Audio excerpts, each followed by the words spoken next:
আসসালামু আলাইকুম। এটিএন বাংলা সংবাদে সবাইকে স্বাগত জানাচ্ছি। আফরোজ আক্তার কামাল। শুরুতেই বিআরবি কেবলস সংবাদ শিরোনাম। সুশাসন প্রতিষ্ঠা, জবাবদিহিমূলক রাষ্ট্র ও ভঙ্গুর অর্থনীতির পুনর্গঠন সহ ৫ অধ্যায়ের নির্বাচনী ইশতেহার ঘোষণা বিএনপি। যে কোনো মূল্যে দুর্নীতির লাগাম টেনে ধরা হবে, তারেক রহমান। যারা কর্মীদের দুর্নীতি ঠেকাতে পারে না তারা রাষ্ট্র সামলাবে কিভাবে, প্রশ্ন শফিকুর রহমানের। বিজয়ী হয়ে ৫৪ বছরের ফ্যাসিবাদ আর দুঃশাসন থেকে জনগণকে মুক্তি দেবে জামায়াত।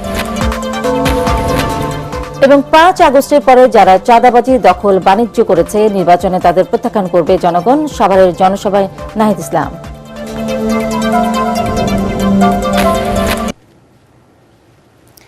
শুনছিলেন বিআরবি কেবলস সংবাদ শিরোনাম। এবার বিস্তারিত। প্রান্তিক ও নিম্ন আয়ের মানুষকে সুরক্ষা দিতে ফ্যামিলি কার্ড চালু, কৃষকদের জন্য কৃষি কার্ড, স্বাস্থ্যসেবা নিশ্চিত করা ও তরুণদের কর্মসংস্থান সৃষ্টি সহ ৯ দফা অঙ্গীকার করে দলের নির্বাচনী ইশতেহার ঘোষণা করেছে বিএনপি।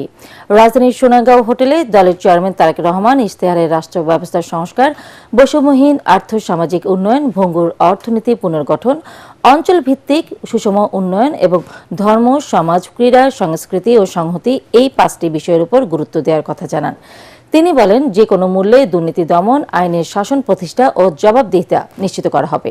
ইশতেহার শুধু নির্বাচনী প্রতিশ্রুতি নয়, এটি নতুন সামাজিক ও রাষ্ট্রীয় চুক্তির ঘোষণা বলেও মন্তব্য করেন তারেক রহমান। বিস্তারিত জানাচ্ছেন মনিরুল আহসান।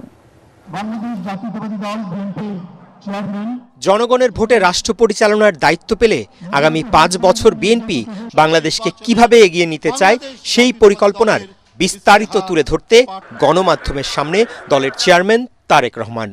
হোটেল সোনারগাঁয়ে বিভিন্ন দেশের কূটনীতিক, বিশিষ্ট ব্যক্তি, রাজনৈতিক দলের নেতৃবৃন্দ সহ সুশীল সমাজের প্রতিনিধিদের উপস্থিতিতে ত্রয়োদশ জাতীয় সংসদ নির্বাচন সামনে রেখে দলের নির্বাচনী ইশতেহার ঘোষণা করে তারেক রহমান বলেন, রাষ্ট্র ব্যবস্থার সংস্কারের মাধ্যমে গণতন্ত্র, সুশাসন নিশ্চিত করা হবে। স্বৈরাচারের সময় সর্বশক্তিমান আল্লাহর প্রতি পূর্ণ আস্থা ও বিশ্বাস, এই কথাটিকে সরিয়ে দেওয়া হয়েছে। ইনশাআল্লাহ বিএনপি সরকার গঠনে সক্ষম হলে আমরা সংবিধানে সর্বশক্তিমান আল্লাহর প্রতি পূর্ণ আস্থা ও বিশ্বাস, এই রাষ্ট্র পরিচালনার মূলনীতি হিসাবে আমরা সংবিধানে এটিকে পুনঃস্থাপন করতে চাই। আগামী ১২ তারিখে নির্বাচনে জয়ী হয়ে ইনশাআল্লাহ সরকার গঠনে সক্ষম হলে আমাদের সর্বাধিকার, সর্বোচ্চ অগ্রাধিকার থাকবে এই ৩টি বিষয়ের উপর গুরুত্ব আরোপ করা: দুর্নীতি, আইনের শাসন এবং জবাবদিহিতা। যে কোনো মূল্যে আমরা এটিকে সর্বোচ্চ অধিকার দিব। দলীয় প্রধানের দায়িত্ব নিয়ে প্রথমবারের মতো ইশতেহার তুলে ধরতে গিয়ে তিনি বলেন, বৈষম্যহীন আর্থসামাজিক উন্নয়ন ও টেকসই রাষ্ট্রীয় সক্ষমতা অর্জন করাই হবে বিএনপির অন্যতম লক্ষ্য। ২০ কোটি মানুষের দেশ ঢাকা থেকে আমরা কখনোই সার্বিকভাবে দেশের উন্নয়ন করতে সক্ষম হব না। আমাদেরকে যে কোনো মূল্যে অবশ্যই চেষ্টা করতে হবে যাতে করে আমরা স্থানীয় সরকারকে শক্তিশালী করতে পারি, জবাবদিহিতা তৈরি করতে পারি। অর্ধেক জনসংখ্যা হচ্ছে নারী, সেখানে নারীর ক্ষমতায়ন যদি আমরা নিশ্চিত করতে না পারি, আমরা যত বড় বড় কথাই বলি না কেন, কোনোটি কখনো সাকসেসফুল করা সম্ভব নয়। বিগত ফ্যাসিবাদী সরকার দুর্নীতি, দুঃশাসনের মাধ্যমে দেশের অর্থনীতি ধ্বংস করে গেছে অভিযোগ করে তারেক রহমান বলেন, ভঙ্গুর অর্থনীতি পুনর্গঠন করে শক্তিশালী ভিত্তির উপর দাঁড় করাতে হবে। অর্থনীতির গণতন্ত্রায়ন, বিনিয়োগ ও আর্থিক প্রতিষ্ঠান সংস্কার, শিল্প খাত ও সৃজনশীল অর্থনীতির উন্নয়ন, সেবা খাত, বিদ্যুৎ জ্বালানি, পরিবহন খাত, আইসিটি, রাজস্ব আয় ও ব্যয় ব্যবস্থাপনা, ব্যাংকিং খাতকে যে কোনোভাবে হোক রাজনৈতিক হস্তক্ষেপের মুক্ত করে দিতে হবে। দীর্ঘ উপস্থাপনায় গুরুত্বপূর্ণ প্রতিটি খাতের সমস্যা তুলে ধরে বিএনপি প্রধান বলেন, অঞ্চল ভিত্তিক সুষম উন্নয়ন নিশ্চিত করা হবে। ইশতেহারে ধর্ম, সমাজ, ক্রীড়া, সংস্কৃতি ও সংহতি সব বিষয়ই বিএনপির পরিকল্পনা তুলে ধরা হয়। ধর্ম যার যার রাষ্ট্র সভা, আমরা এইভাবেই বিষয়টিকে দেখি। আমার দেশের মানুষের স্বার্থ রক্ষা করে যাদের বন্ধুত্ব সহযোগিতা পেলে আমরা আমাদের দেশে নতুন ব্যবসা বাণিজ্য প্রতিষ্ঠিত করতে পারবো, আমার দেশের মানুষের কর্মসংস্থানের ব্যবস্থা করতে পারবো, আমাদের দেশের অর্থনৈতিক অবস্থা শক্তিশালী হবে। অবশ্যই আমার দেশের স্বাধীনতা এবং সার্বভৌমত্ব অক্ষুণ্ণ রাখবে। এইটার ভিত্তিতেই আমরা আমাদের পররাষ্ট্রনীতি পরিচালিত করব। এক ব্যক্তি সর্বোচ্চ 10 বছর প্রধানমন্ত্রী থাকতে পারবেন। উপরাষ্ট্রপতির পদ সৃষ্টি, মানুষের ভোটাধিকার নিশ্চিত করতে তত্ত্বাবধায়ক সরকার ব্যবস্থা পুনর্বর্তন, গণমাধ্যমের স্বাধীনতা নিশ্চিত করার অঙ্গীকারের কথাও ইশতেহারে ঘোষণা করেন বিএনপি প্রধান তারেক রহমান। যে ঘটনার ভিতর দিয়ে, যে বিভীষিকার ভিতর দিয়ে বিএনপি গিয়েছে, এই ঘটনার যদি পুনরাবৃত্তি হয় তাহলে কোনোভাবেই শান্তি প্রতিষ্ঠিত করা সম্ভব না। আমরা ক্ষতিগ্রস্ত হয়েছি, আমাদের নেতাকর্মীরা পঙ্গুত্ব বরণ করেছে, সহায় সম্পত্তি হারিয়েছে, কিন্তু প্রতিশোধ কখনো শান্তি এনে দিতে পারে না। এবং সেই জন্যই যত দ্রুত সম্ভব দ্রুততার সাথে সর্বস্তরে আইনের শাসন প্রতিষ্ঠিত করাই একমাত্র এই দেশ এবং জাতিকে রক্ষা করতে পারে। দীর্ঘ বক্তব্যের রীতি টানতে গিয়ে তারেক রহমান বলেন, এমন বাংলাদেশ গড়ে তুলতে চাই যেখানে প্রতিটি নাগরিক গর্ব করে বলতে পারবে সবার আগে বাংলাদেশ। মইনুল আহসান, এটিএন বাংলা, ঢাকা। 12 ফেব্রুয়ারি নির্বাচনে জয়ের মাধ্যমে 54 বছরের ফ্যাসিবাদ আর দুঃশাসন থেকে দেশের মানুষকে মুক্তি দেওয়া হবে বলে জানিয়েছেন জামায়াতে ইসলামীর আমির ডাক্তার শফিকুর রহমান। বলেন, যারা দেশের মানুষের উপর জুলুম করছে তাদের ভোট চাওয়ার কোনো অধিকার নেই। দক্ষিণবঙ্গের 5টি জেলায় জামায়াত ইসলামী ও 11 দলীয় নির্বাচনী ঐক্যের জনসভায় এসব কথা বলেন তিনি। জানান, ক্ষমতায় এলে দুর্নীতি আর চাঁদাবাজি শক্ত হাতে দমন করবে জামায়াত ইসলামী। এহসানুল গনি স্বজনের ক্যামেরায় বিস্তারিত জানাচ্ছেন খায়রুল ইসলাম। এখন যে দেশে আমার বরিশালের মেহেন্দিগঞ্জ উপজেলার আরশি কলেজ মাঠে 11 দলীয় জোটের নির্বাচনী জনসভায় যোগ দেন জামায়াত ইসলামের আমির ডাক্তার শফিকুর রহমান। এই সুযোগ আমাদের হাতে না আসা পর্যন্ত আমরা লড়াই চালিয়ে যাব। এ সময় তিনি বলেন, জামায়াতের বিরুদ্ধে মিথ্যাচার মেনে নেবে না জনগণ। যারা নিজের দল সামলাতে পারে না তারা কিভাবে দেশ পরিচালনা করবে এমন প্রশ্নও রাখেন তিনি। রাঘব বুয়াল, গডফাদার, মাফিয়া এরা থাকবে আইনের দরাছোঁয়ার বাইরে, আর ওই যারা সিসকাচুর তাদেরকে আনবেন আপনি আইনের আওতায় শাস্তি দেবেন, এটা চরম অন্যায়। এ সময় শেখ মুজিবুর রহমানকে নিয়েও কথা বলেন জামায়াতের আমির। আমরা ধারণা করি শেখ মুজিবুর রহমান সাহেব তার সমস্ত যোগ্যতা আন্তরিকতা দিয়ে চেষ্টা করেছেন, কিন্তু 11 দিনই বাংলাদেশ চালাতে পারবেন না। তার প্রয়োজন হবে তার সহযোগীদের সহযোগিতা। সেই সহযোগিতা তিনি পান নাই। আক্ষেপ করে অনেক কথাই তিনি বলে গেছেন, আমি এগুলো এখন বলতে চাই না। এরপর পটুয়াখালী, ঝালকাঠি ও পিরোজপুর জেলায় নির্বাচনী জনসভায় বক্তব্য রাখেন ডাক্তার শফিকুর রহমান। আল্লামা দিলদার হোসেন সাঈদের কলিজার টুকরা তার দ্বিতীয় সন্তান শামীম সাঈদের হাতে আমরা ইনসাফের প্রতীক তুলে দিলাম। এ সময় ক্ষমতায় এলে স্বাধীনতা পরবর্তী 54 বছরের দুঃশাসন আর দুর্নীতির সংস্কৃতি পরিবর্তনের প্রতিশ্রুতিও দেন জামায়াত আমির। বাংলাদেশ 54 বছরে বেইনসাফিতে ভরে গেছে, যার কারণে ভয়াবহ ইনকিলাবি হয়ে এবারকার নির্বাচনের সুযোগ পায় লড়াই করার জন্য। তিনি বলেন, নির্বাচনে জয়ী হলে দুর্নীতি চাঁদাবাজি দূর করে আইনের শাসন প্রতিষ্ঠা করবে জামাত। জুলাই যারা আন্দোলন করে, সংগ্রাম করে, বুক চিতিয়ে, জীবন দিয়ে, পঙ্গু হয়ে লড়াই করে আমাদেরকে বাংলাদেশ এনে দিয়েছে, তাদের কারো লাশ, কারো রক্ত আমাদের হাতের উপরে, ঘাড়ের উপরে। এই ভার আমাদেরকে বহন করতে হবে, এই আমানত আমাদেরকে আদায় করতে হবে। তারা যে বৈষম্যহীন দুর্নীতিমুক্ত বাংলাদেশ চেয়েছিল, সেই বাংলাদেশ ইনশাআল্লাহ করতে হবে। ক্ষমতায় এলে শিক্ষা ব্যবস্থার আমূল পরিবর্তন করা হবে বলেও জানান শফিকুর রহমান। মানুষের দুঃখ কষ্টকে বুকে ধারণ করে ন্যায়ের পথে অটল থেকে সারা দেশে ছুটে চলেছেন ডাক্তার শফিকুর রহমান। নিপীড়িত মানুষের আর্তনাদকে শক্তিতে রূপ দিয়ে পরিবর্তনের স্বপ্ন নিয়ে শোনাচ্ছেন মুক্তির ডাক, দেখাচ্ছেন আলোর পথ। এরপর নড়াইল, ফরিদপুর ও বোয়ালমারী নির্বাচনী জনসভায় অংশ নেন জামায়াতের আমির সহ 11 দলীয় নির্বাচনী ঐক্যের নেতারা। খায়রুল ইসলাম, এটিএন বাংলা, ফরিদপুর। 5 আগস্টের পরে যারা দেশে চাঁদাবাজি ও দখল বাণিজ্য করেছে, 12 ফেব্রুয়ারি নির্বাচনে জনগণ তাদের প্রত্যাখ্যান করবে বলে মন্তব্য করেছেন জাতীয় নাগরিক পার্টি এনসিপির আহ্বায়ক নাহিদ ইসলাম। ঢাকা 19 আসন সাভারে 11 দলীয় জোট প্রার্থী দিলশানা পারুলের পক্ষে নির্বাচনী সমাবেশে যোগ দিয়ে তিনি মন্তব্য করেন। নাহিদ বলেন, দিল্লির তাবেদারি যারা করে এসেছে এবং নতুন করে যারা ওই দেশটির তাবেদারি করতে চায় তাদের রাজনীতি বাংলাদেশে আর কোনোদিন প্রতিষ্ঠিত হবে না। স্থানীয় জামায়াত ও এনসিপির নেতাকর্মীরা সমাবেশে উপস্থিত ছিলেন।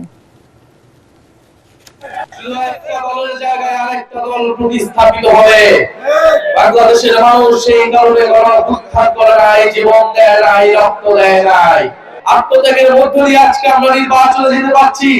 আজকে কোনো ব্যক্তি স্বার্থ নয়, দলীয় স্বার্থ নয়। আজকে আমাদের 11 দলকে জয়যুক্ত করতে হবে এবং সরকার গঠন করতে হবে ইনশাআল্লাহ। এখন দেখবেন সালাম স্টিল ভোটের গাড়ি। উৎসবমুখর পরিবেশে প্রচারণা চালাচ্ছেন রাজবাড়ী ২ আসনের প্রার্থীরা। কৃষি অধ্যুষিত আসনটির বাসিন্দারা বলেন, অতীতে প্রতিশ্রুতি দিয়ে কথা রাখেনি জনপ্রতিনিধিরা।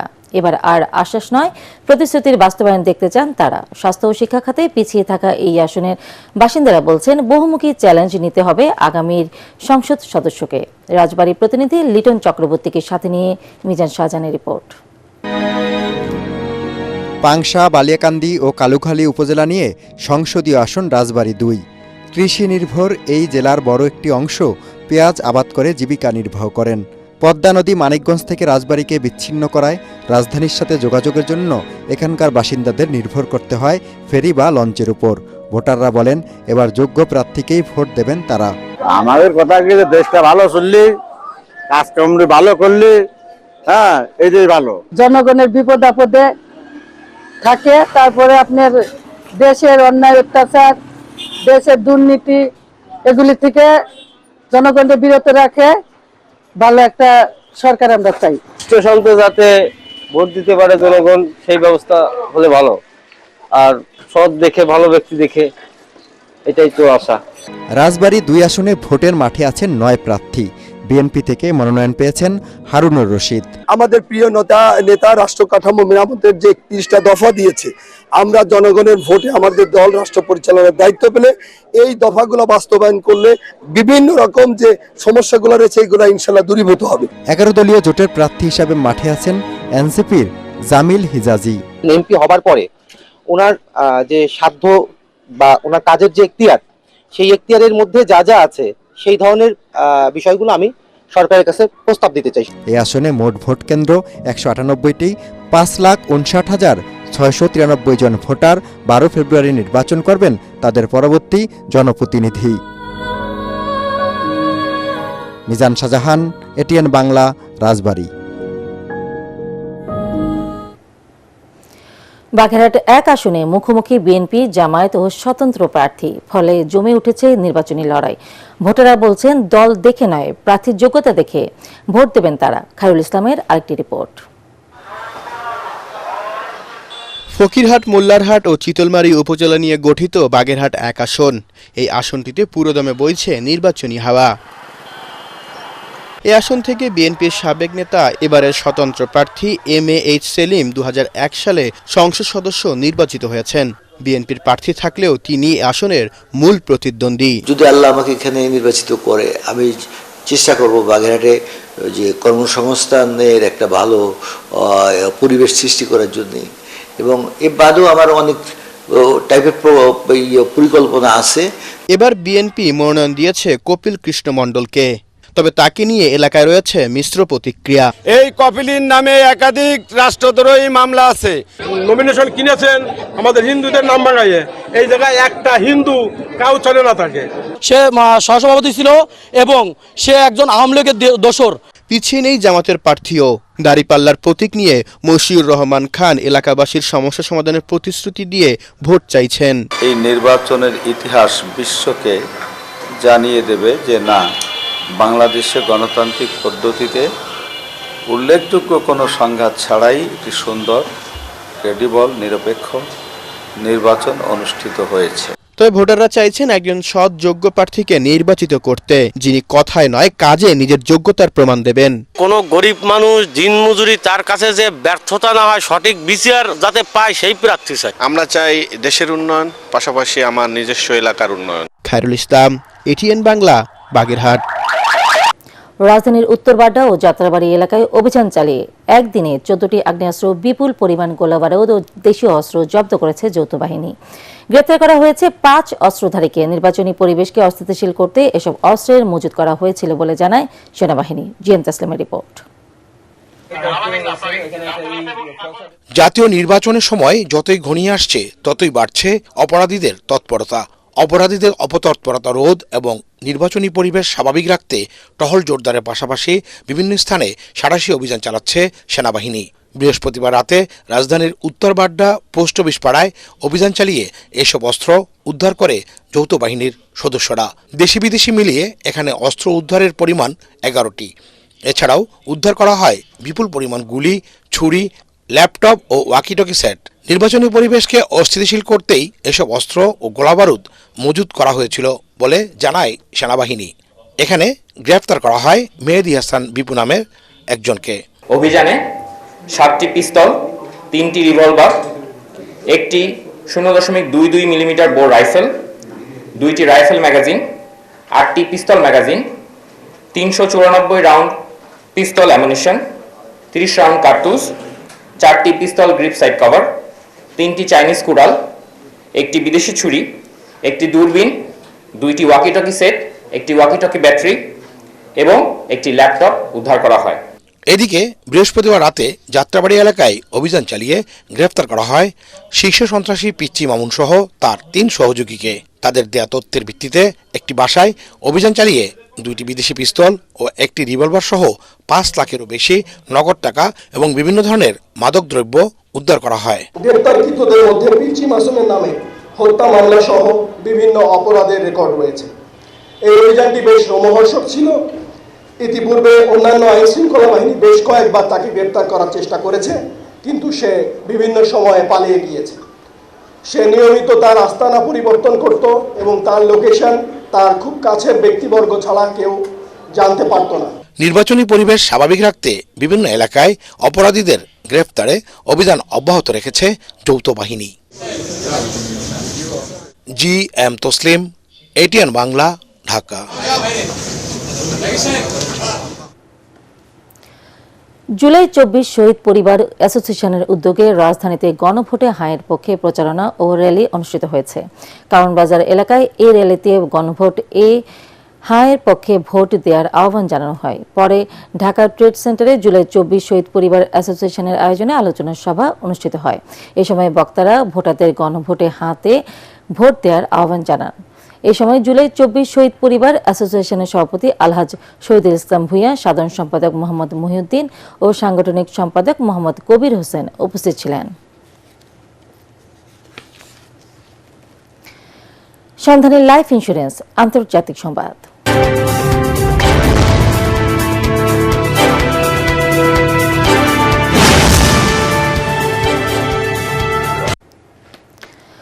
পাকিস্তানের রাজধানী ইসলামাবাদের একটি মসজিদে বোমা হামলায় অন্তত 12 জন নিহত হয়েছেন, আহত হয়েছেন বেশ কয়েকজন। জুমার নামাজের সময় রাজধানীর তারলাই এলাকায় অবস্থিত মসজিদকে লক্ষ্য করে এ হামলা হয়। হামলাকারী একজন বিদেশি নাগরিক। নিষিদ্ধ সংগঠন তেহরিকি তালেবান পাকিস্তান TTPর ফিতনা আল খাওয়ারিজ এর সঙ্গে হামলাকারীর যোগাযোগ ছিল। পুলিশ জানিয়েছে নিরাপত্তা কর্মীরা তাকে থামানোর চেষ্টা করলে মসজিদের গেটে তিনি বিস্ফোরণ ঘটান। এই হামলাটি এমন এক সময় ঘটল যার একদিন আগে পাকিস্তানের আন্তঃবাহিনীর জনসংযোগ পরিদপ্তর ISPR জানায় অপারেশন রাদ্দুল ফিতনা 1-এ অন্তত 216 জন সন্ত্রাসী নিহত হয়েছে। এবার খেলার খবর।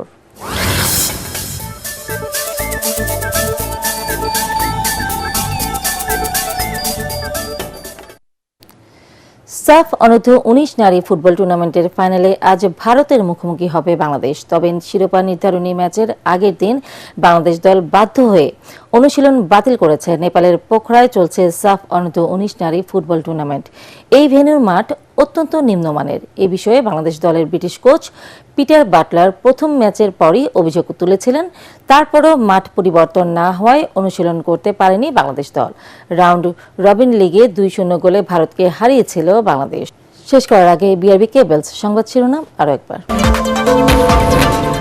সুশাসন প্রতিষ্ঠা, জবাবদিহিমূলক রাষ্ট্র ও ভঙ্গুর অর্থনীতির পুনর্গঠন সহ 5 অধ্যায়ের নির্বাচনী ইশতেহার ঘোষণা বিএনপির। যে কোনো মূল্যে দুর্নীতির লাগাম টেনে ধরা হবে তারেক রহমান। যারা কর্মীদের দুর্নীতি ঠেকাতে পারে না তারা রাষ্ট্র সামলাবে কিভাবে, প্রশ্ন শফিকুর রহমানের। বিজয়ী হয়ে 54 বছরের ফ্যাসিবাদ আর দুঃশাসন থেকে জনগণকে মুক্তি দেবে জামায়াত। এবং 5 আগস্টের পরে যারা চাঁদাবাজি দখল বাণিজ্য করেছে নির্বাচনে তাদের প্রত্যাখ্যান করবে জনগণ। সাভারের জনসভায় নাহিদ ইসলাম।